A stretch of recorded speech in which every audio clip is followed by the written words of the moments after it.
Siapa yang tak mengenal ondel-ondel? Boneka berukuran besar dengan pakaian warna-warni sudah menjadi maskot kebanggaan masyarakat Betawi.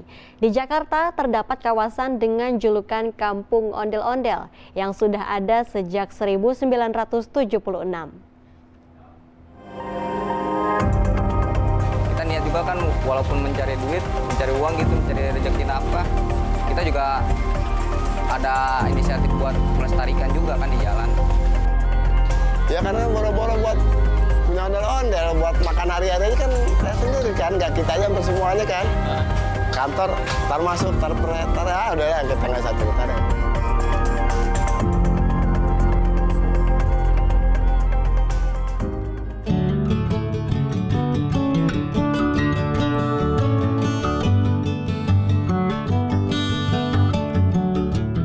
Jakarta begitu kental dengan kebudayaan Betawi. Bahkan salah satu kawasan di Kramat Pulo, Jakarta Pusat menyandang julukan sebagai Kampung Ondel-Ondel.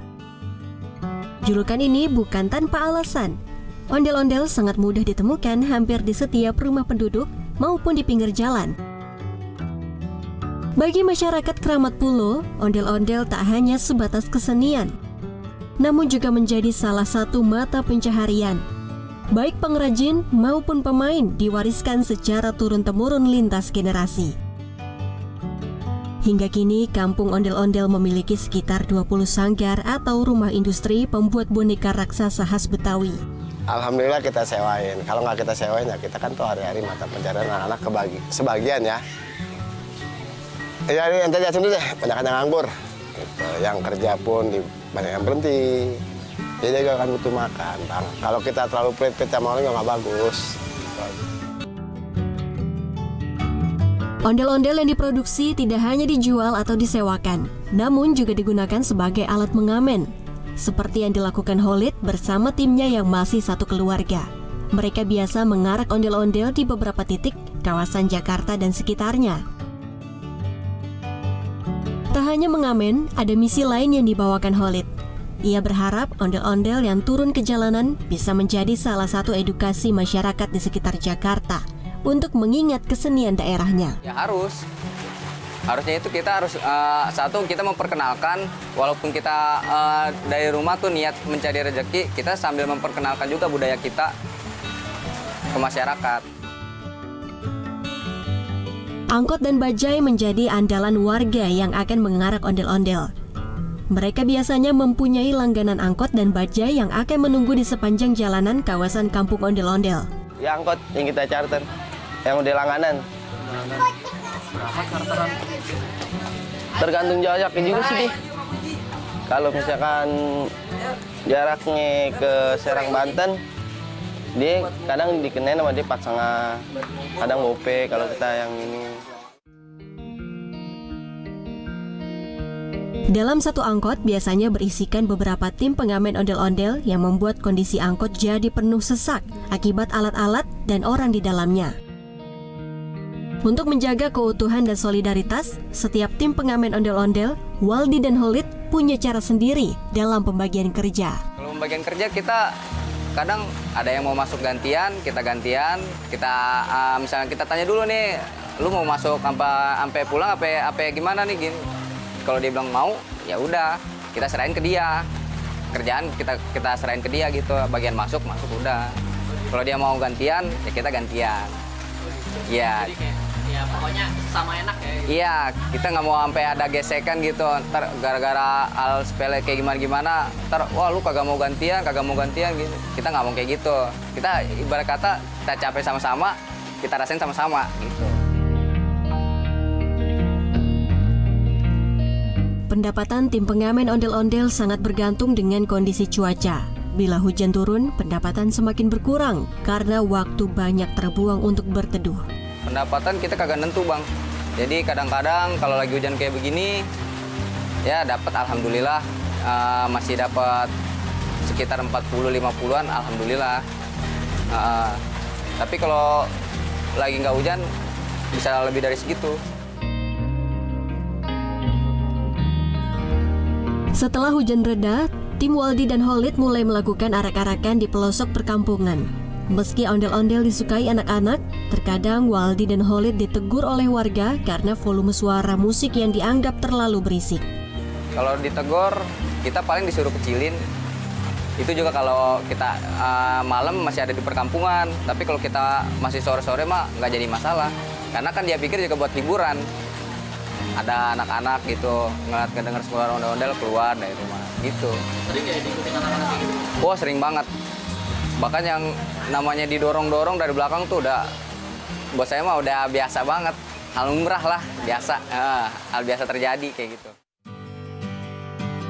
Selain memperhatikan volume musik, ada adab dan etika yang biasa dijaga ketika berada di jalanan. Terlebih dengan beragam macam kepribadian orang-orang yang mencari uang di jalanan yang belum diketahui. Nah, kalau seandainya kita ngeliat mereka lagi ngamen, kita matiin, Bang.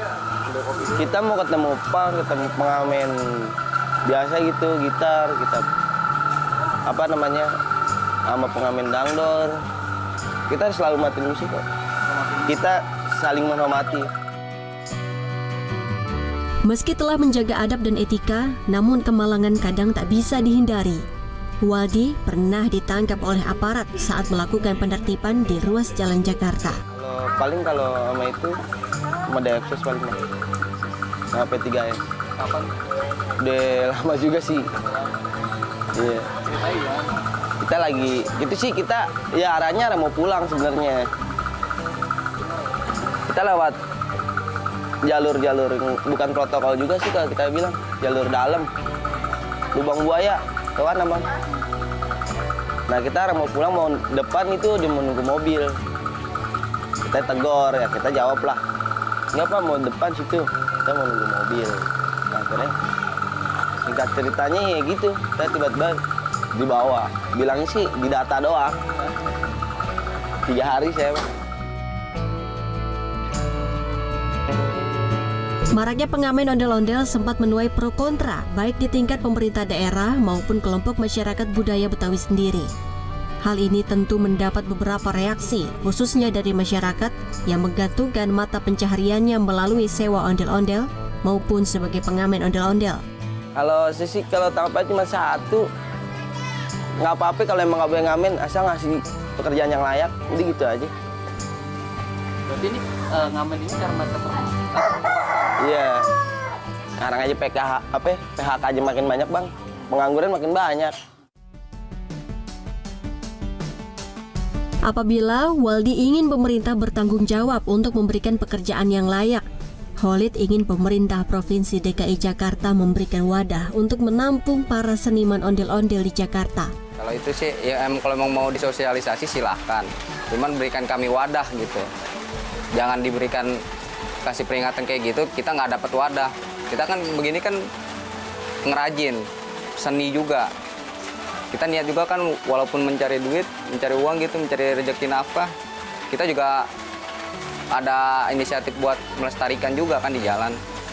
Maksudnya jangan kayak gitulah. Kalau emang mau ini sosialisasi silahkan, cuma berikan kami wadah gitu. Sedangkan bagi masyarakat, ondel-ondel memiliki beragam makna. Mulai dari kenangan masa kecil hingga penggunaan ondel-ondel sebagai alat mengamen.